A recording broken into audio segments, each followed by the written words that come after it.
natabangan siya. Sa ato pa, importante kita mag-ampo nga magpagiyata sa Ginoo kay ngano matanawa si Pablo. Atong nakita nga nakatabang ang iyang pagsulti. Kung nagpakahilom na unta siya, ano bang wala na siya panalipod siya ang kaugalingon, so maalaan gud siya nga katong sa mga pasangil lang sa mga tao.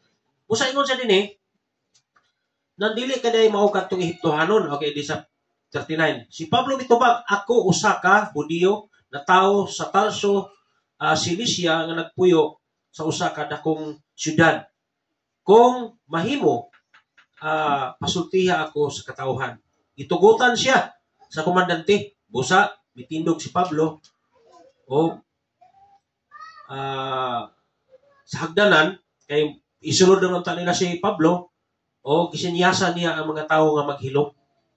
O silang tanan, nanghilom sila og naminaw ka Pablo. Labi na kay si Pablo nagsulti sa kanang Hebreo nga pinulungan. Sa ato pa, lahi na itong Grigo o lahi ang Hebreo. So, mailag yun nga, kanang naagyoy ebidensya ba nga si Pablo, dili din mautong daotang tao nga ilang gituuhan tungod kay kato Ehiptohanon man. Sa ato pa Ehiptohanon, dili makasulti. Pero si Pablo, duha ka gani, tulo gani ka klase ang pinulungan nga iyang masulti niya.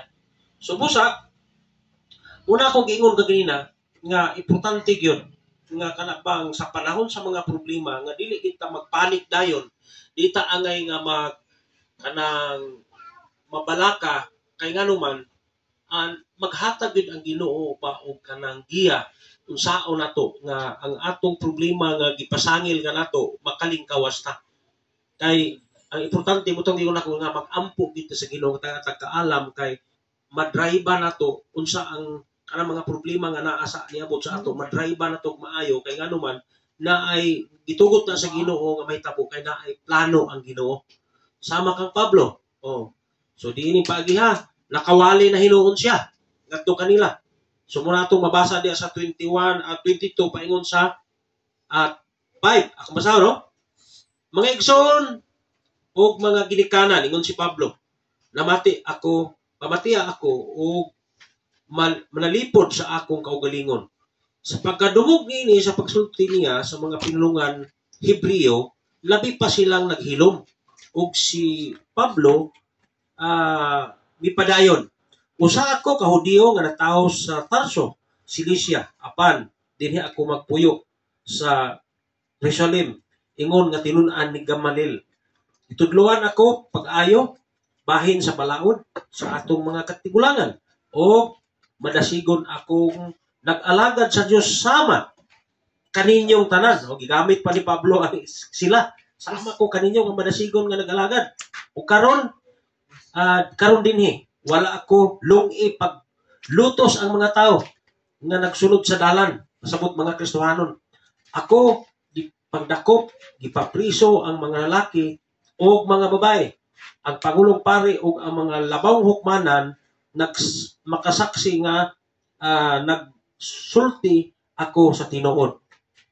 Nakadawat ako mga sulat gikan kanila alang sa mga kaigsuonan Hudiyo sa Damasco. Busa miadto ako dito aron sa pagdakop niining mga tawhana o nagdala balik nila sa Jerusalem aron silutan. Kaya nga naman, ani nga panahon ang mga Kristohanon nakatibulaag na tungod sa lutos.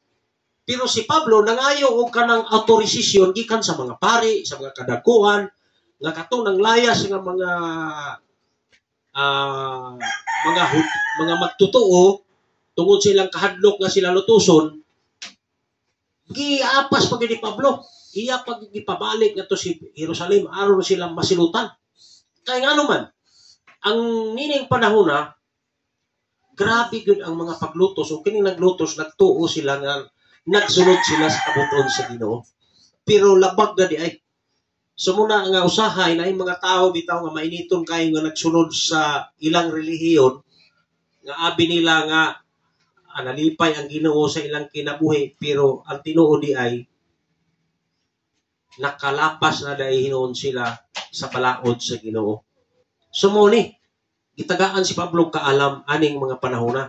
Muni niya gisulti nga ako sama ka ninyo.